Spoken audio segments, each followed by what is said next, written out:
The gray autumn morning had settled cold over the Connecticut estate, the gravel drive empty and waiting. But then a figure appeared, walking slowly up the drive, a single small suitcase in her hand. Inside, Rebecca heard the doorbell and set down the laundry basket. She opened the heavy front door to find a gaunt woman in a camel coat, hollow-eyed and trembling. I am Christine Whitfield. I believe my sons live here. Christine Whitfield died 16 years ago. This woman is standing at my door. But the stranger's hollow eyes held a truth that didn't know how to lie. A housekeeper raised a billionaire's twins for 16 years. The real mother came back on day one. Rebecca's mind snapped backward 17 years to her own first day at the estate. A story that began when a young woman arrived to care for two infant boys whose mother had supposedly been lost at sea. 17 years earlier, Rebecca walked up that same gravel drive, younger, hopeful, a suitcase in her hand. The man who opened the door was Harrison Whitfield, tall and hollowed out, a man already half gone. The house has been dark since my wife died. Christine. A sailing accident. The twins were only weeks old. 2 babies with no mother. This house needs more than a housekeeper. Harrison led her upstairs to the nursery, a room that still smelled of fresh paint and untouched grief. Andrew and Patrick. They don't sleep through the night. I don't know how to reach them anymore. He's drowning in his own quiet. Somebody has to hold these boys. She picked up the stirring infant, Andrew, and he quieted against her shoulder as if he'd been waiting for her. I won't let you be alone, little one. I promise. And on that spring morning, with a dead mother's name still hanging in the air, Rebecca stepped into a role no one had hired her to fill.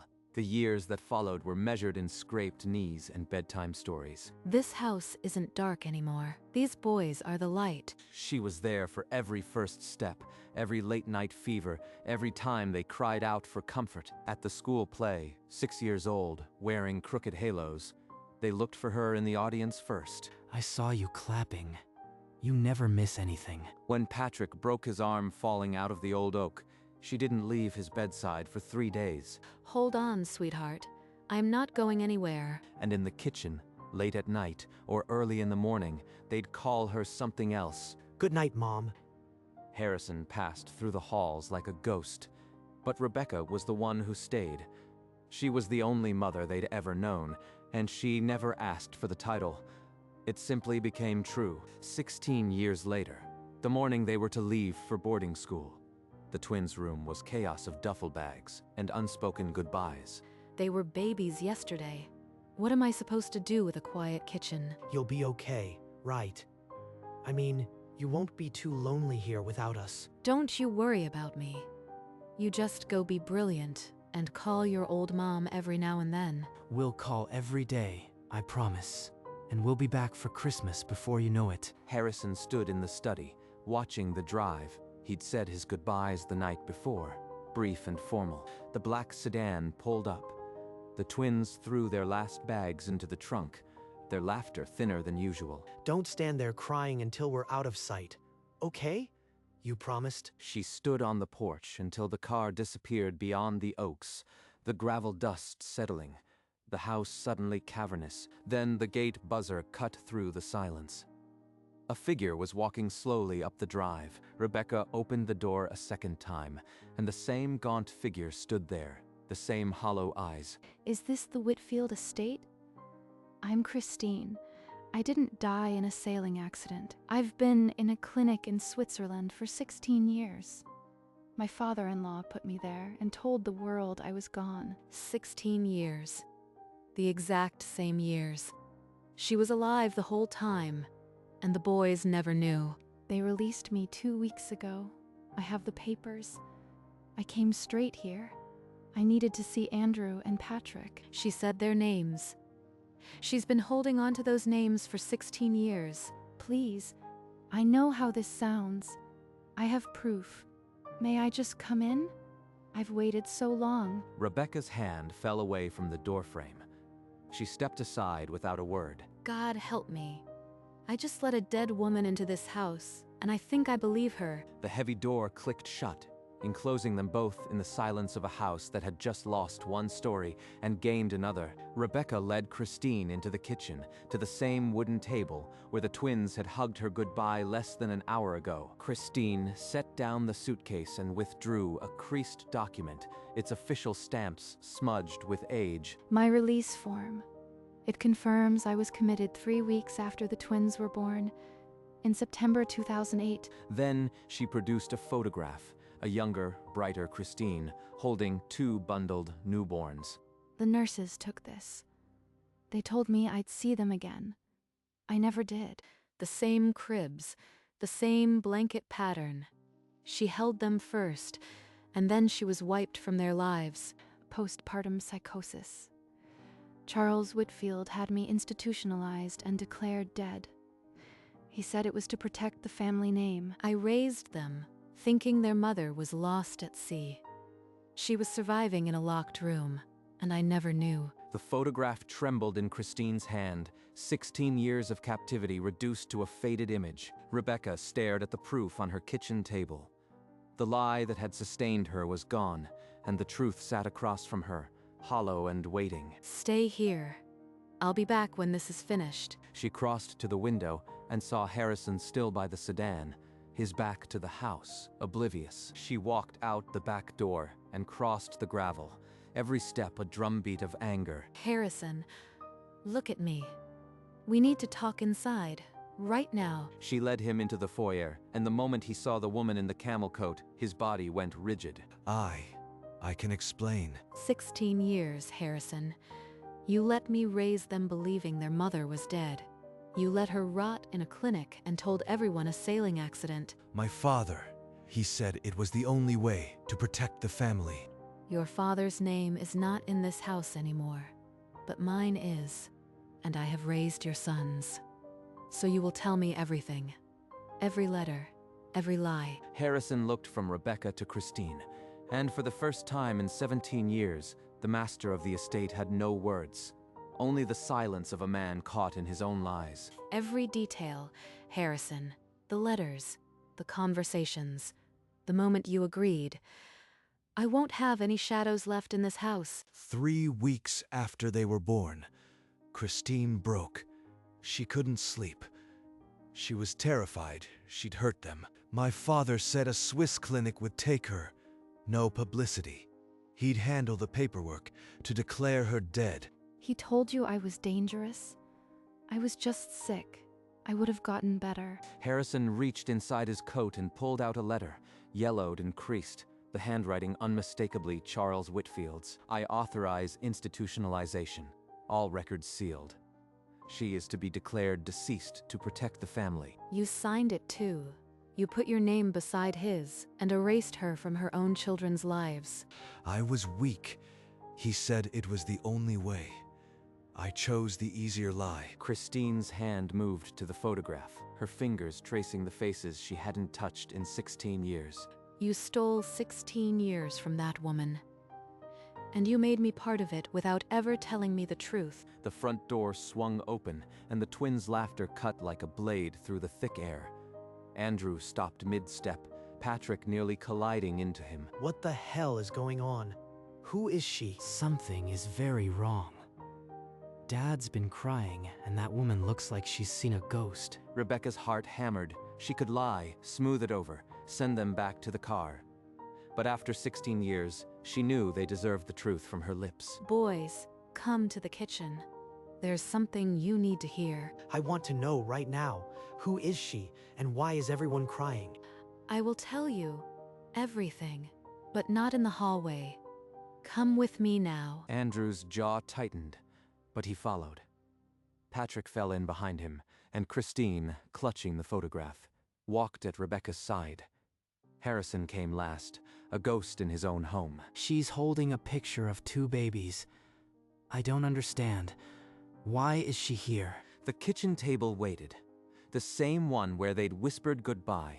Now it was about to hear a story that would rip the family apart and stitch it back together. Rebecca pulled out a chair for Christine, then walked around the table and faced the twins. Her hands rested on the tabletop, steady. Boys, your mother didn't die in a sailing accident. She was very sick, and your grandfather sent her away and hid her from you. She's alive, and she's sitting right here. That's impossible. She's our mother, and we were lied to our whole lives. And let's... Patrick's face drained of color. He stared at Christine, then at Rebecca, trying to piece together a lifetime of falsehoods. I thought about you every day. I drew pictures of what you might look like. I never stopped being your mother in my heart. She's telling the truth. I've seen the papers. Your grandfather erased her, and your father let it happen. You let this happen? You let us grow up thinking she was dead? Andrew's chair screeched back. He was on his feet, hands balled into fists, his chest heaving. Sit down, Andrew. You can be angry, but you will listen. We all will. The truth lay on the table like a wound, and for the first time, every person in the room knew they were standing on the same side of the lie. Andrew tore through the back door and out onto the gravel, his steps furious and blind. Rebecca followed without a second thought. Andrew, stop. Right now. She caught his arm beneath the old oak. He wheeled around, eyes blazing, but she didn't let go. You can be as furious as you need to be, but you will not run from this family today. For a long moment, Andrew just stared at her, his chest heaving, tears finally spilling down his cheeks. She walked him back inside, her hand on his shoulder, her grip gentle but unbreakable. Patrick hadn't moved. He stared at Christine, tears tracing silent paths down his face. Harrison remained near the doorway, his head bowed, the letter still crumpled in his hand. We are all going to sit here until you understand that none of this is your fault. And that woman in the chair is your mother. No one spoke. The morning light shifted across the table, and the old house held its breath. You are their mother, and I raised them. That doesn't make me less, and it doesn't make you gone. We're going to fix this. Call your father. Now, on speaker. The boys will hear it from his own mouth. Harrison's hand trembled as he pulled the phone from his coat. He dialed, and the ring cut through the kitchen silence. The line clicked open. The voice came through cold. What now? The room went still. The twins leaned forward, their eyes fixed on the phone. Charles, Christine is in the kitchen. Your grandsons are listening. Tell them what you did. Charles's silence stretched, heavy and defiant. Then he spoke. You want me to explain myself to those boys? I protected the family name. I'd do it again. The cold finality of his confession hung in the air, and Harrison's face went white. Andrew's voice was almost unrecognizable, a jagged edge of betrayal. You took our mother, he said, each word a wound. You took everything and called it protection. I will never call you family again. Patrick's silence was louder than any scream. His eyes, fixed on the phone, held a grief so deep it seemed to swallow the light. Christine pressed the photograph to her heart, her body shaking with silent sobs. The only proof she had ever held creased under her grip. You are done, Father. I am calling the trustees today. Your name will be removed from everything. I should have done this years ago. I am sorry it took a housekeeper to make me a man. A dry, humorless laugh scratched through the speaker. You think you can rule this family? You are as weak as you ever were. Then watch me be strong. Harrison hung up. The phone clattered onto the table. In the silence, Rebecca looked at Christine, then at the boys, and the air in the room shifted. They were not the same family that had woken up that morning. Why didn't you tell us? I didn't know, baby. I just found out today, too. I never forgot you. I drew pictures of you in my room every year, hoping you were alive and well. From her suitcase, she withdrew a stack of paper, edges worn, each sheet a pencil sketch of two boys growing older. I didn't know if you looked like this. I imagined your faces the way a mother does, but I had only my memory of your newborn cries. She drew us every year. While I was playing football, she was in a room drawing stick figures of me. Rebecca set the old photograph beside the sketches. The newborn image and the grown children's imagined faces bridged the lost years. Can we get to know you? I mean, properly? I would like that more than anything in the world. The kitchen, which had held a goodbye only hours before, now held a fragile welcome. Rebecca looked at Christine and nodded, and the work of becoming a family began. You'll stay home this year, not boarding school. You need time. We all do. And we'll figure this out together. Will you? Will you still be our mom? I will always be your mom. Nothing can change that. We can have 2 moms. You have 2 mothers now. That's not a loss. It's a gain. She opened her arms and pulled them in, Andrew trembling, Patrick pressing his face against her shoulder. Christine watched from the chair, her hands clasped together, tears spilling without sound. Come here. This is your family too. Christine rose, hesitant, and the circle opened to include her. The 5 of them stood together for the first time. The morning that began with a departure ended with a new beginning. 2 mothers, 2 sons, and a father who finally chose the right side. The weeks that followed were a careful choreography. Christine learned the kitchen, the creak of floorboards, the quiet language of a family she'd missed. Andrew likes pancakes with applesauce, not syrup. Patrick hates mushrooms. You'll learn. I am a stranger in their lives. Each morning, they see my face. I don't know if that's healing or hurting. Old home videos surfaced. Andrew's first birthday, Patrick's wobbly bike rides. Rebecca had filmed everything. Look, there's my broken arm. Rebecca stayed with me for days. You rode with training wheels until you were 7. I wish I'd been there. But I am here now. Tell me more. Rebecca stood in the doorway, watching Christine lean into the laughter. A new softness filled the room. You are doing it. They're letting you in.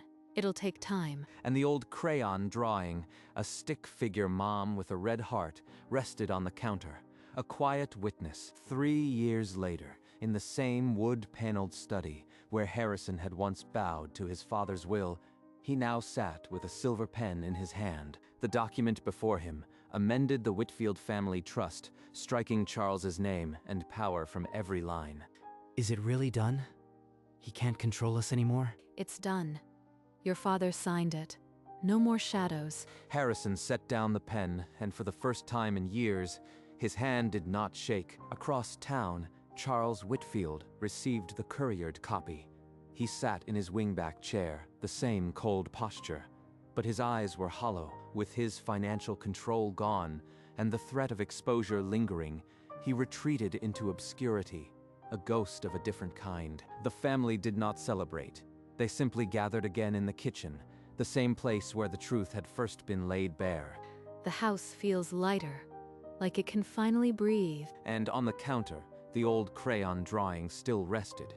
A stick figure mom with a red heart, a quiet witness that love had outlasted the cruelty. 3 years after Charles's fall, the New England campus glowed gold and the Whitfield twins stood on the lawn, caps in hand. In the dorm mirror, Patrick held up his phone and Rebecca, on tiptoe, straightened his tassel, her laugh bright as autumn. Christine knelt before Andrew, smoothing his gown's lapel, her fingers trembling on the fabric, her eyes tracing his face. I've been waiting 19 years to see this.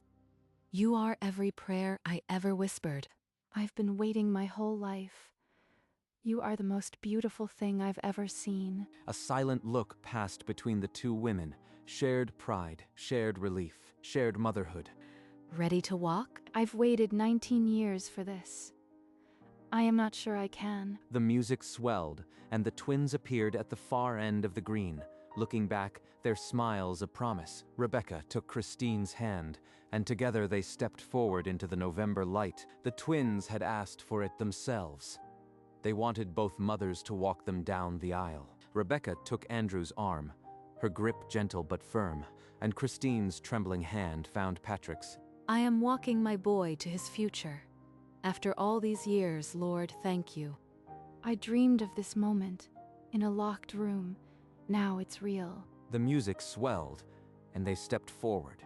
2 pairs mirroring each other down the grassy aisle. As they converged at the flowered arch, Christine met Rebecca's eyes, and an entire conversation passed without words. I am not crying. But her tears fell anyway.